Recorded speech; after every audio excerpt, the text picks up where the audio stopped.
नमस्कार प्यारे छात्रों, आप हैं Rajkumar Patel sir YouTube channel पर। हम पढ़ रहे हैं निदानात्मक कक्षाओं हेतु मॉड्यूल विद्यार्थी अभ्यास पुस्तिका।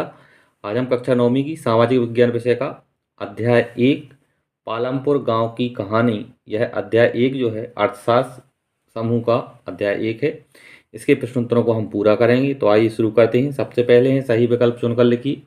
पहला है भारत में हरित क्रांति का आरंभ हुआ। तो भारत में हरित क्रांति का आरंभ हुआ था 1960 के दशक में। दूसरा है इनमें से कौन सा एक गैर कृषि कार्य है। यहाँ गैर कृषि कार्य नहीं है बताना होगा, तो यहाँ दा विकल्प हम सही करेंगे, क्योंकि दुकानदारी, परिवहन और लघु स्तरीय विनिर्माण ये तीनों गैर कृषि कार्य हैं और फसलें उगाना एक कृषि कार्य है। तो यहाँ ये क्वेश्चन शायद गलत है, तो इसको आप थोड़ा सा सुधार कर लेना। तीसरा है इनमें से स्थायी पूंजी कौन सी है। इसका उत्तर है उपरोक्त सभी यंत्र, कंप्यूटर और भूमि जो है ये सभी स्थायी पूंजी हैं। चौथा है इनमें से उत्पादन के कारक में कौन आता है। उत्पादन के कारक में श्रम आता है। पहला विकल्प इसका सही होगा, श्रम। पांचवा है उत्पादन क्रिया की प्रथम आवश्यकता है। तो उत्पादन क्रिया की प्रथम आवश्यकता है भूमि। पहला विकल्प इसका सही है। छठवां है करीम ने गांव में कौन सा केंद्र खोला। इसका उत्तर है कंप्यूटर। पहला विकल्प इसका सही है। सातवां प्रश्न है पालमपुर में HYV बीजों से उपज कहाँ तक पहुंच गई। इसका उत्तर है 3200 किलोग्राम प्रति हेक्टेयर। आगे प्रश्न दूसरा है रिक्त स्थान की पूर्ति कीजिए। पहला है जो अपने परिवार के साथ काम करते हैं उन्हें खालिस्तान कहते हैं, तो उन्हें छोटे किसान कहते हैं। दूसरा है पालमपुर गांव का मुख्य व्यवसाय खालिस्तान है। इसका उत्तर है कृषि। तीसरा प्रश्न है पूंजी को बढ़ाना संभव है जबकि भूमि खालिस्तान है। तो इस खालिस्तान हमारा स्थिर है। चौथा है भूमि मापने की इकाई खालिस्तान है। तो भूमि मापने की इकाई जो है वो हेक्टेयर है। पांचवा है कार्यशील पूंजी का उदाहरण खालिस्तान है। तो कार्यशील पूंजी का उदाहरण जो है वो नगद है। प्रश्न तीसरा है सत्य असत्य लिखिए। सत्य असत्य कथनों को हमें बताना है। पहला है रबी की फसल गर्मी के मौसम में लगाई जाती है। यह कथन गलत है। रबी की फसल सर्दी के मौसम में लगाई जाती है। असत्य कथन को हम लिखेंगे। दूसरा है 1 हेक्टेयर बराबर 100 मीटर की भुजा वाले वर्ग के क्षेत्रफल के बराबर होता है। इसका उत्तर है सत्य। तीसरा है पालमपुर के किसान केवल 2 ही फसल उगाते थे। यह कथन असत्य है। चौथा है उत्पादन भूमि, श्रम और पूंजी उत्पादन के कारक हैं। तो यह कथन सत्य है। पांचवा है अधिक उपज के लिए रासायनिक उर्वरक और कीटनाशक भी डाला जाता है। यह कथन सत्य है। चौथा है सही जोड़ी बनाइए। सही जोड़ी बनानी है, हमें संदर्भ से सही जोड़ी मिलानी है। पहला है पालमपुर गांव। तो ये पालमपुर जो गांव था एक काल्पनिक गांव है। कृषि, कृषि को मिलाएंगे हम एक। दूसरा ये पालमपुर गांव की मुख्य आर्थिक गतिविधि, कृषि जो है पालमपुर गांव की मुख्य आर्थिक गतिविधि थी। फसल चक्र, फसल चक्र जो है साल में 3 फसलें उगाना। सिंचाई, सिंचाई को हम मिलाएंगे बिजली के पंप और नहरों से। और गैर कृषि कार्य, गैर कृषि कार्य हैं दूध उत्पादन, परिवहन और लघु उद्योग। इस प्रकार से आप ये मिलाएंगे। आगे देखें एक शब्द या वाक्य में उत्तर दीजिए। पहला है हरित क्रांति से क्या आशय है। इसका उत्तर है भारतीय किसानों को अधिक उपज वाले बीजों के द्वारा गेहूं और चावल की खेती करना। दूसरा है भौतिक पूंजी के नाम बताइए। तो भौतिक पूंजी में स्थायी पूंजी और कार्यशील पूंजी। तीसरा है बहुविध फसल प्रणाली क्या है। इसका उत्तर है एक वर्ष में किसी भूमि पर एक से ज़्यादा फसलें पैदा करना। चौथा है HYV का पूरा नाम क्या है। इसका उत्तर है हाई यील्डिंग वेराइटीज। पांचवा है बरसात के मौसम में किसान क्या उगाते हैं। तो बरसात के मौसम में किसान ज्वार, बाजरा, धान आदि उगाते हैं। आगे यदि लघुत्तरीय प्रश्न है। प्रश्न पहला है पालमपुर के 450 परिवारों में भूमि किस प्रकार वितरित है। इसका उत्तर है भूमिहीन परिवार। तो भूमिहीन परिवार हैं 150। दूसरे नंबर पर 2 हेक्टेयर से कम जमीन वाले परिवार, तो इनकी संख्या है 180। तीसरे नंबर पर लिखा हमने 2 हेक्टेयर से अधिक जमीन वाले परिवार, तो इनकी संख्या है 95 परिवार। चौथा है 10 हेक्टेयर से अधिक जमीन वाले परिवार, तो इनकी संख्या है 25। कुल चारों को हम जोड़ेंगे तो कुल परिवारों की संख्या आएगी 450। दूसरा प्रश्न है छोटे किसान किन्हें कहते हैं। इसका उत्तर है छोटे किसान वे होते हैं जो अपने परिवार के साथ अपने खेतों में काम करते हैं।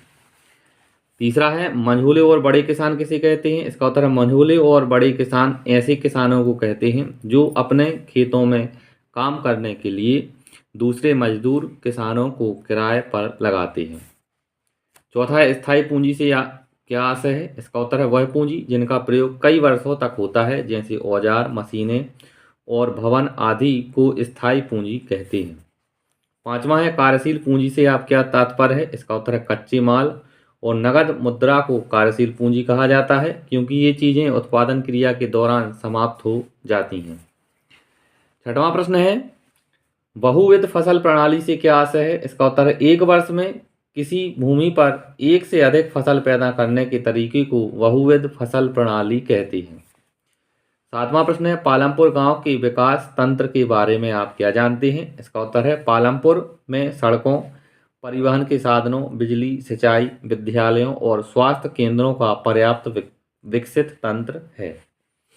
आठवां प्रश्न है भौतिक पूंजी से आप क्या समझते हैं? इसका उत्तर है वे सभी संसाधन जो हमारे रोजमर्रा के उपयोग में मदद करते हैं एवं उत्पादन के प्रत्येक स्तर पर अपेक्षित कई तरह की आगत को भौतिक पूंजी कहते हैं।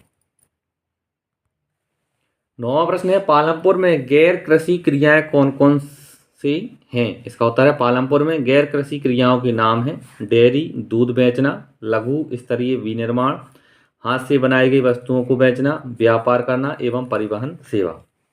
10वां प्रश्न है रासायनिक उर्वरक क्या होते हैं? इसका उत्तर है रासायनिक उर्वरक ऐसे खनिज होते हैं जो पानी में घुल जाते हैं और पौधों को तुरंत उपलब्ध हो जाते हैं।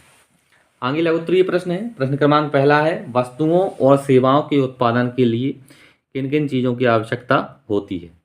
पहला है भूमि, तो भूमि में क्या क्या आएगा देखते हैं। प्राकृतिक संसाधन जैसे भूमि, जल और वन।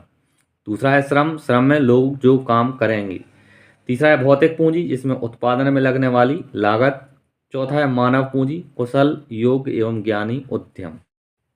दूसरा प्रश्न है हरित क्रांति से आप क्या समझते हैं? इसका उत्तर है 1960 के दशक के अंत में हरित क्रांति ने भारतीय किसानों को अधिक उपज वाले बीजों के द्वारा गेहूं और चावल की खेती करने के तरीके सिखाए। HYV बीजों से एक पौधे से ज़्यादा मात्रा में अनाज पैदा होने लगा। अधिक उपज केवल अति उपज प्रजातियों वाले बीजों, सिंचाई, रासायनिक उर्वरकों, कीटनाशकों आदि के संयोजन से ही संभव थी। तीसरा प्रश्न है पालमपुर में परंपरागत बीजों एवं HYV बीजों से कितनी उपज हुई?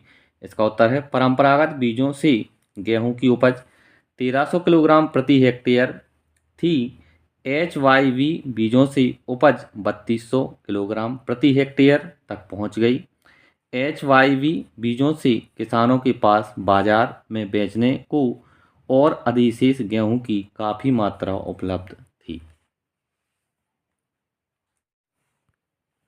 चौथा प्रश्न है आधुनिक कृषि विधियों से प्राकृतिक संसाधन पर क्या असर पड़ा? इसका उत्तर है पर्यावरणीय संसाधन कई वर्षों में बनते हैं और एक बार नष्ट होने के बाद उन्हें पुनर्जीवित करना बहुत कठिन होता है। अनेक क्षेत्रों में हरित क्रांति के कारण उर्वरक के अधिक प्रयोग से मिट्टी की उर्वरता कम हो गई। नलकूपों से सिंचाई के सतत प्रयोग से भूमि का जल स्तर कम हो गया। पांचवा प्रश्न है रासायनिक खाद से क्या दुष्परिणाम है? इसका उत्तर रासायनिक खाद का निरंतर प्रयोग मिट्टी की गुणवत्ता को कम कर देता है। रासायनिक उर्वरक मिट्टी में उपस्थित जीवाणुओं और सूक्ष्म अवयवों को नष्ट कर देते हैं। इससे मिट्टी पहले की तुलना में कम उपजाऊ हो जाती है। इस तरह से प्यारे छात्रों इस वीडियो के माध्यम से हमने अध्याय 1 पालमपुर गांव की कहानी पाठ के प्रश्नोत्तरों को पूरा किया है। अगर आपको वीडियो अच्छा लगा है तो आप हमारे चैनल को सब्सक्राइब करें और वीडियो को लाइक करें और अपने दोस्तों के साथ शेयर करें। धन्यवाद। जय हिंद। वंदे मातरम।